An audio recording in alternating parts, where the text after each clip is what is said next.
committees do their work, that the Prime Minister actually shut down committees and indeed all of Parliament for almost 2 months to stop them from answering those questions. Then began another 2-month filibuster to block questions. Instead of increasing affordable emissions-free hydroelectricity, the former Ontario Liberal government decided to lock in 20-year price subsidies to multinational power companies for less reliable wind and solar power. Ontario's financial accountability officer said last week the prices paid to electricity generators under the green energy contracts are significantly higher than the average price of electricity in Ontario.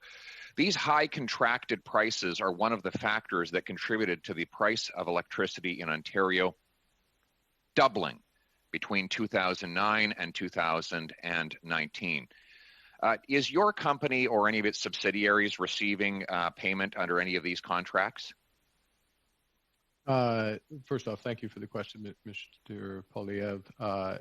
I do not have knowledge of that. I can write back to the committee on it, but I honestly, I don't know the answer. All right. You are the vice president responsible for environmental, social, and governance, and this is supposedly... To be specific, Mr. Poilievre, my responsibilities are for developing an impact strategy, which is a new strategy at Brookfield. I'm not responsible for previous activities, although Brookfield has much to recommend as a great Canadian company that has built renewable power. Thank you for that. Well, the Financial Post says that Brookfield Renewable Energy, Enbridge, and TransAlta alone account for 38% of these subsidies. These subsidies are massive.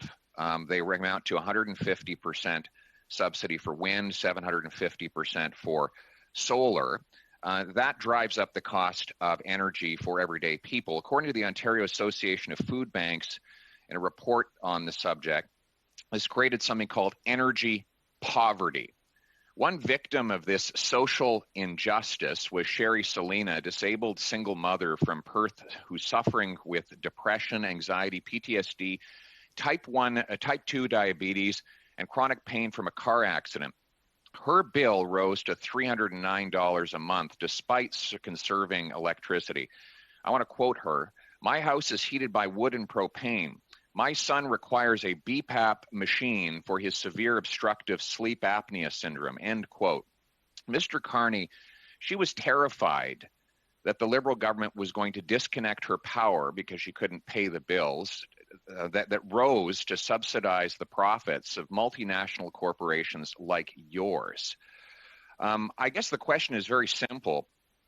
Because you are in charge of impact investing, would you commit on behalf of Brookfield that your company will no longer accept these unjust subsidies that are driving people in Ontario into poverty and desperation? Well, first thing, Mr. Poilievre, is the energy policy of Ontario is the responsibility of the government of Ontario. It has been put in place.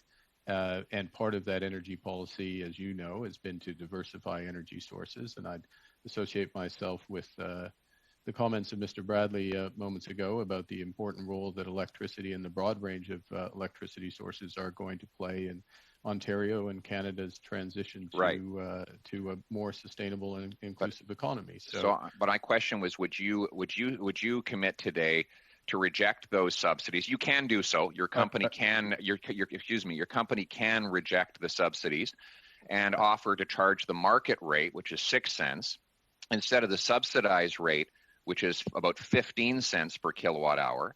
You could do that if you were not just interested in profits for your shareholders, but if you were interested in solidarity with people like Miss Salinas.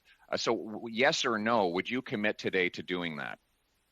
Mr. Poilievre, the power supply in Ontario is subject to rules that are set. One of the most important things, and I'll go back to my earlier comments to the committee, which is in order to build a competitive economy, an inclusive economy, a sustainable economy, and that on a foundation of sustainable power, it is critical that we have certainty and predictability. And so part of what happens with the evolution, and but you're not answering my question. You're not answering my question. My question was whether you would put aside your the interests of your profits and your shareholders to put poor people who are going to the food bank because they can't pay their power bills, and they're using that money to subsidize your company. If you really believe in solidarity and not just profiting your shareholders, you could voluntarily reduce what you're charging to the government and the people of Ontario and save people from the necessity of going to the food bank to keep the lights on. So yes or no, will you do that?